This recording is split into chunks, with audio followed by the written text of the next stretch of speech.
What is up, friends? Jill and Nathan here, and welcome back to the farm. Hey. I feel like we've done a video together in a hot minute. I know she won't put me on camera. I don't know. Oh my gosh, that's something I say. That is not true. But we are spending some time out in the garden today before it gets to 97, which is what it's supposed to get to today here in Arkansas. And it's not just the heat; it's the stinking humidity. The humidity is thick here. Within 2 minutes of walking outside, you're soaking wet. Yes, so. It's true. So since most of my days are spent with the baby strapped on me, we were trying to do stuff early in the morning, but truthfully, I've kind of laid down the garden right now because I just haven't had it in me. I've been worried about him being out there and us getting too hot, but fall crops need to go in. And so the truth is we have got to get that high tunnel in tip-top shape. And you guys know I'm pretty anal when it comes to my tunnels and the production and efficiency. So I went out there last week to do a little weeding, and honestly, I about had a heart attack because I don't know that my tunnel has ever looked that way. And I'm almost shameful to show you guys, but the truth is I am in the season of raising a newborn, and that looks like you can't do everything. And so I'm having to reshift expectations, which I've been talking to you guys a lot about. I have really just been tending to the home while the tunnel is a hot mess. My home's never been cleaner. So it's kind of a trade-off in this season, but the truth is we have crops that need to go in the ground. I've been starting seeds. It really just needs some TLC, and right now it looks like a jungle. And so we are going to harvest the late summer and really just do our last big wave of tomatoes. We have been harvesting tomatoes a lot until I would say I did a big harvest the day before I had Ziggy, and then I haven't been back out there. So in 5 weeks, aside from me taking that quick little peek in there, doing some weeding for about an hour, I've not been in the tunnel in, over a month, which it shows, you guys. You gotta tend to your stuff if you want it to be productive and abundant and produce. But thankfully, I did enough in the preseason to where it is still producing. It just doesn't look beautiful. So we've got tomatoes, hanging off the vine. Nothing's, trellised or clipped, and there's just weeds everywhere. It's done what nature does. It takes over. It's gone wild. It's gone wild. So we're going to go out there. We're going to harvest some tomatoes. We're going to bring them in. We're going to preserve. I'm going to chat with you guys. A lot of this video is going to be in the house, but I am going to take you with me, show you the tunnel. We'll talk through kind of what our plan is for the fall, do some preserving of our late summer harvest, and get ready to plant our fall stuff. Yeah, I'm excited. I don't know. I'm looking forward to the fall squash. Late round of green beans, cucumbers, all that good stuff. So Nathan actually planted our winter squashes last week. Some of them, not all of them, but yeah. Not all of them. We're wanting to do some of the small acorn squashes in the high tunnel on cattle panels where we had our beans and our peas trellised up. Just because they're a small little, squash, I think they would hold up okay on that cattle panel. Then we wouldn't have to move it. We could just make use of it while it was there, which saves us time. So. Yeah, I think it'll work good. We'll find out. Let's grab our coffee, y'all. Come on. And head out to the jungle. Let's go.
Really want to, I haven't tried these Napa Chardonnays. These were heirlooms that I did on a 2-liter system. Interesting. I know, and they actually like did really well. But I think these would be great with like some sort of balsamic glaze. Like I mentioned, I have not been in here in 5 weeks, and even before that I was strictly just coming in to harvest. I was not doing any pruning, any trellising, because we were at the point where they were already up to the top of the conduit, and so I'd have to be on a ladder, which Nathan wasn't comfortable me being, you know, my 3rd trimester and climbing. I say all that to say, I really recommend you put your systems in, even if you know life's going to be crazy. So I knew the beginning of the spring and summer, I wanted to get all my systems in place, because I knew even though I was going to neglect the garden wouldn't neglect me, because nature is always going to persevere. And I knew it wasn't going to look pretty. I knew that, you know, tomatoes were going to start to break. Like I knew what was going to happen, and that is very much what you're seeing out here in this jungle.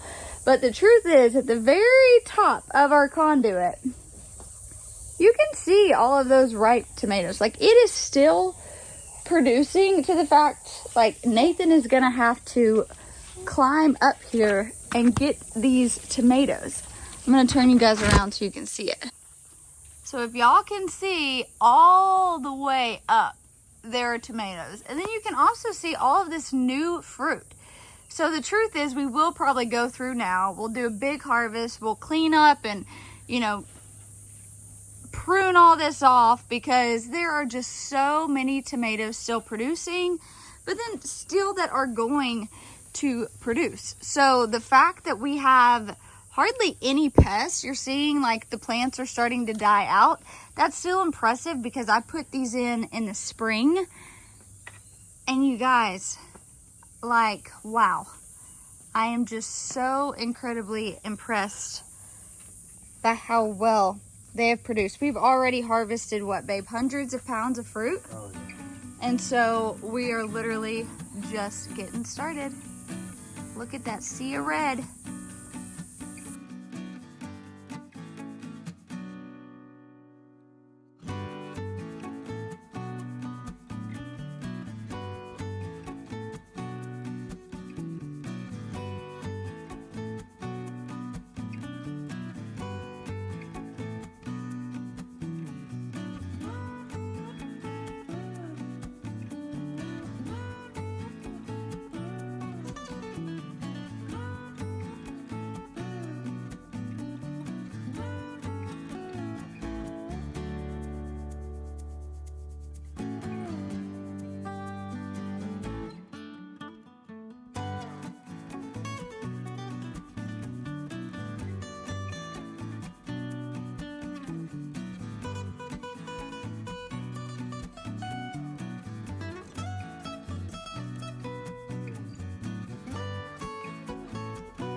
Almost done.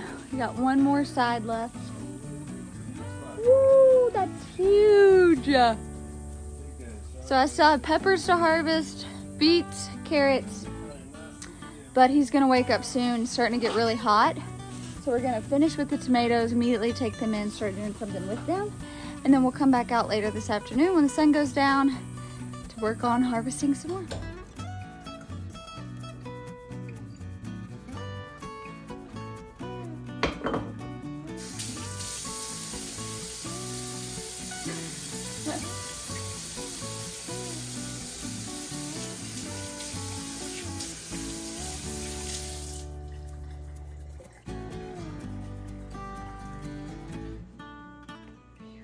We are going to unstrap baby, nurse, cool off, and then get back in the kitchen and do some preserving. Be curious how much we harvested. We ended up calling it quits because it was so hot. I know it. Let's see. You've got little tomato crumbs everywhere. Yeah, you sure do. You got tomato crumbs everywhere, little boy. Oh, stretch it out. Stretch it out. Let me get all that off your face. Oh. Oh, did you do so good, Ziggy? You did so good. All right, we're about to weigh these. So Nathan just weighed himself. Again, this was not even all we had. It was just... I know, we gotta finish tonight. I was sweating, Ziggy was sweating, so we'll do it. We'll finish later tonight, but... We ready? We're ready, let's do it. Mm-hmm. Woo! Okay, it says 302.04. 302.4. I weigh 230. That's 72 pounds. Oh my gosh. I knew it was more than 50. Wow, you guys, 72 pounds right there.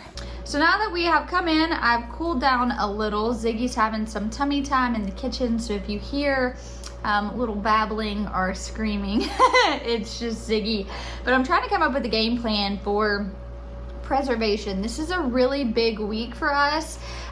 Jeremy, who is on our team and works with us, is flying down from North Carolina later in the week, and we are filming the sourdough course. So if you've been around for any period of time, you know that I currently have a sourdough course that I filmed with my friend Sean when we were co-farming a couple years ago.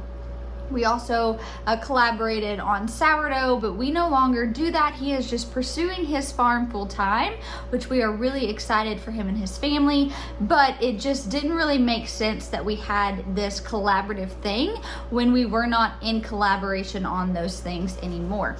Plus, as I've learned and we've gotten feedback, I really just wanted to update it. I wanted to update it. I wanted it to be just the things that I've learned through trial and error. There were a lot of things I wanted to add to it. So if you have bought our sourdough course now, don't worry, you will have access to that for a lifetime. But I am redoing the sourdough course, adding a lot of new things, targeting that beginner, going into troubleshooting, just a lot of the things I'm getting asked all the time. And so he's coming in this week to film this, and I am super excited. So that's why we're trying to get a lot of the preservation things done, a lot of the heavy lifting things done that we would do throughout the week. I'm trying to do earlier in the week. It's actually Monday when I'm shooting this video, because he flies in on Thursday and we will be working or attempting to work Thursday, Friday, Saturday, and Sunday. So really excited about that. So my plan with the cherry tomatoes is just to slice them up with a serrated knife, pop them in the dehydrator for a lot of different things. I might grind them down, make some powders, but primarily we're going to be putting a good oil on it and just popping them in the pantry. And then all of the aromas we are going to be freezing. We literally have an entire deep freeze full of these right now. The little football carry. Daddy's carrying you like a football. Yes, him is. Yes, him is, you sweet thing.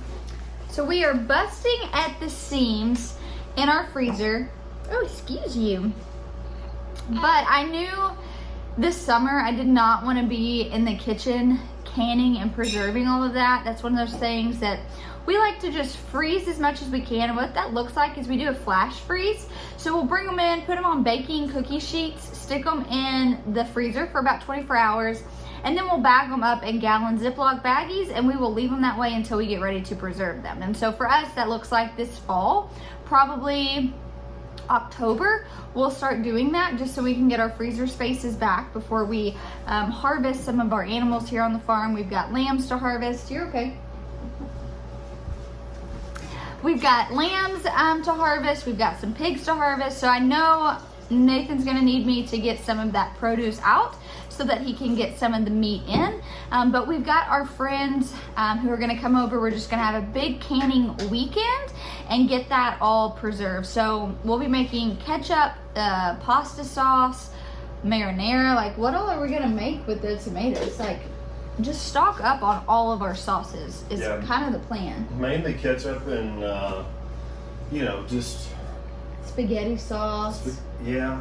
Diced tomatoes. I'm almost out of diced tomatoes. For chili. Yeah. Yeah, so just all of our staples that we don't really, that we're just running low on. And so that's kind of the big plan for that. That'll take place here in a couple months when we can kind of catch our breath a little bit more.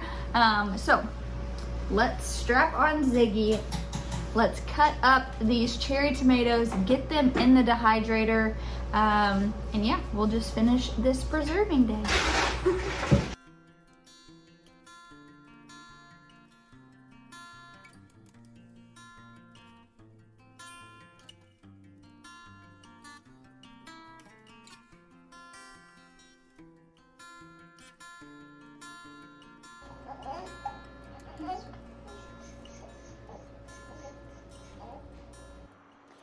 Here I'm just gonna line my racks for the dehydrator with parchment paper. I found it is so much easier and you do not have near the mess to clean up.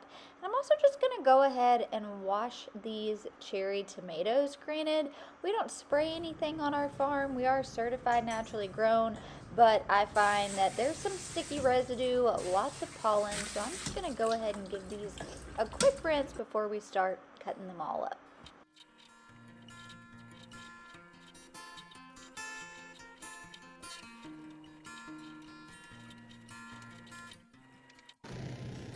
So something I was thinking about while I was outside, just looking at the state of the garden, like flowers are coming out next week. They've been in all spring. They're wilted and dying and should have come out, months ago. The tunnel is overgrown. Nothing's trellised, nothing's manicured, pruned, nothing. I mean, it's a jungle. It's chaos. It's pure chaos. And as I was out there thinking how chaotic it all looked, right? What a mess. I can't believe, I would show my mess of a garden to the whole world of YouTube. All I could think about was this one thing, and that was that the only seed that doesn't produce is the one that's not planted. And that's the truth. Weeks, months ago, I planted the seed. And despite how chaotic it may look, how unmanicured or how, aesthetically unpleasing it might be, it's producing. And it's not just producing, it's producing abundantly.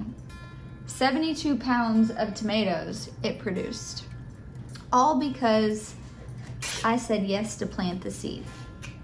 Not because it was the prettiest garden you'll find on the internet, not because in this season it's the most manicured, simply because months ago I said, despite how crazy this season of life might be for me, I'm gonna plant the seed anyways.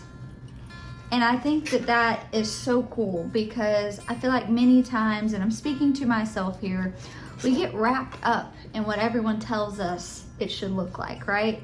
We get wrapped up in what we see on social media, of what society tells us the norm is. And the truth is, it's kind of bogus. Like, it doesn't matter. If you plant the seed, you give it a good place to grow, right? You nurture the soil, which we did. It's gonna prevail, it's gonna produce fruit. And I hope that this encourages you that just plant the seed.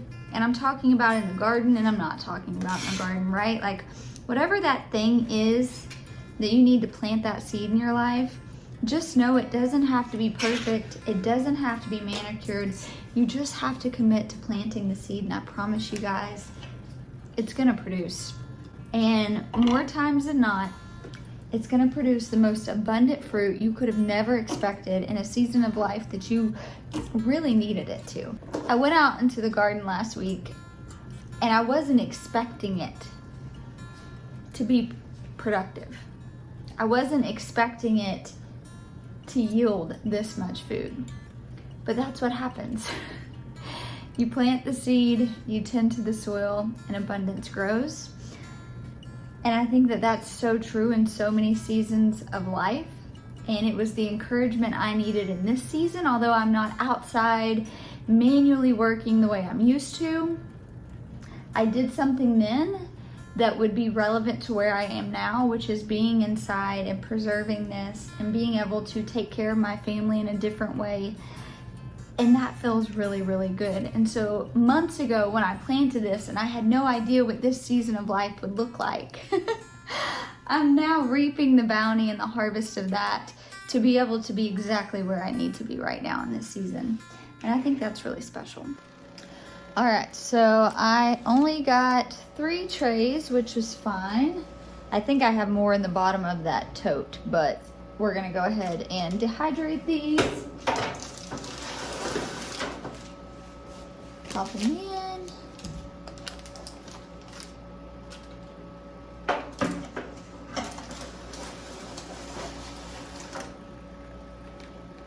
think that's okay.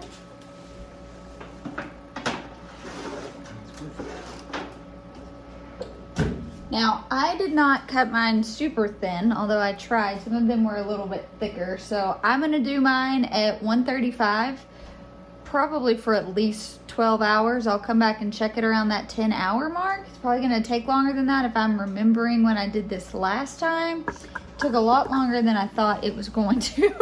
Now that I've popped those in the dehydrator, I'm going to get busy putting up all of this abundance. Now, I originally was gonna flash freeze them, which I told you guys I highly recommend. Essentially, when you flash freeze them, same with fruit or anything like that, it's going to make it to where they don't stick together when you freeze them long term. So when you get ready to pull them out of the freezer to use them, it's just a lot easier. So I went and looked at our freezer space, and I just do not have enough space to put baking sheets and racks to flash freeze this entire harvest. So usually when we're harvesting throughout the season, we are, grabbing most of them when they're not fully ripened, and we're letting them ripen on our table, which is great because we've just got a few baker sheets at a time in our freezer, which is great. Most of this is completely ripe. So we've got over 70 pounds of just ripe fruit that needs to, if I leave it on the table, it's probably gonna rot. Go ahead, throw them in freezer baggies, put them in there, and just know that they're going to be a little bit more of a pain to work with when we get ready to can. If you are like me and you are swimming in that late summer harvest, this is one of my favorite ways to buy myself some time. There is just that hustle and bustle of the summer season, right? You've got produce that needs to be harvesting, weeds that need to be tended to. The summer garden, especially in August, truthfully can get a little bit overwhelming no matter what season of life you are in. And so I love being able just to throw my tomatoes in baggies, popping them in the freezer and knowing, you know what, here in a couple months when the weather shifts, when we're back into some sort of routine of the new school year, things aren't going to be as hectic, and I can spend hours and hours in the kitchen over the stove pressure canning and preserving all of these. So if you find yourself in the same season I am, I highly recommend just to buy yourself some time. All right, so it is about to be feeding time. And I ran out of baggies. So we typically only keep baggies during preserving season. It's just nice to have them on hand, but we don't ever have an excess of them. And so the ones that still need to ripen, I have put here. And then the ones that are ripe but I just don't have a baggie for them are also here. I like to put a cloth down so that they don't leak on the table. It's kind of a pain to clean up. But hopefully within the next couple days we can get all of this put up and in the freezer as well. But in the meantime, let's go count how many bags we got. I feel like we got a decent harvest. 1, 2, 3, 4, 5, 6, 7, 8 gallon Ziploc bags full. Pretty good. And then like I mentioned, I kept some out so that I can make pasta this week. We kept some slicers out because we are gonna have the sandwich we were gonna have for lunch. We had no bacon thawed out, so we decided to save that, and we'll have tomato bacon for sandwiches for dinner. So let's feed this little boy. Let's feed this little boy, and we will check in at dinner and do some cooking together. Now let's make some tomato sandwiches. This is my sourdough sandwich loaf I made over the weekend. You guys, it was so easy. It's so delicious. I will have a recipe for you soon. And Nathan's just chopping up some of these tomatoes so that we can add it to our sandwiches. I love this stuff. This is like a staple in our home. That's why we buy these massive things of it. We do. This is just the organic seasoning salt from Redmond. From Redmond. Okay. And then sometimes if you're not in the mood for all the spices and stuff, of course, Redmond's real salt. And then this is my favorite pepper ever. And it's made by a local company to us, but it's called Pennsylvania pepper. And it has about 6 or 7 different peppers in it, blended together, and it's fantastic. I have codes for all this stuff, so I'll put the codes in the link down below. So these sandwiches are so simple. We are literally just slathering this bread in some butter. We're gonna use whatever we have. So we're gonna be adding some fried eggs. We don't have any lettuce in season because it's, you know, August in Arkansas. But if you did, throw some lettuce, throw some spinach, whatever is fresh from the garden. These are gonna be pretty basic and simple. We're buttering the bread. We've got tomatoes. We're gonna do fried egg and bacon. And we're just gonna keep these pretty simple tonight. What do you want to say about these BLT sandwiches?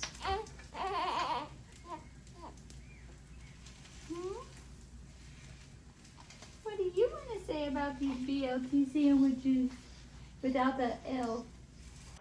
I did forget to mention we added one other thing to these tomato sandwiches, and that was some raw white cheddar cheese that we buy from Azure Standard. It's so good, and this farm-raised bacon, it just does not get any better. Feeling pretty good about this tomato sandwich that we're having for dinner tonight. All right, friends, we are about to sit down and enjoy our bacon, egg, and tomato sandwich. But thank you guys for hanging out with me today as we harvested some of the late summer garden, preserved some of the late summer garden, and just spent a day in the life. But thanks for hanging out. I'll talk to you soon.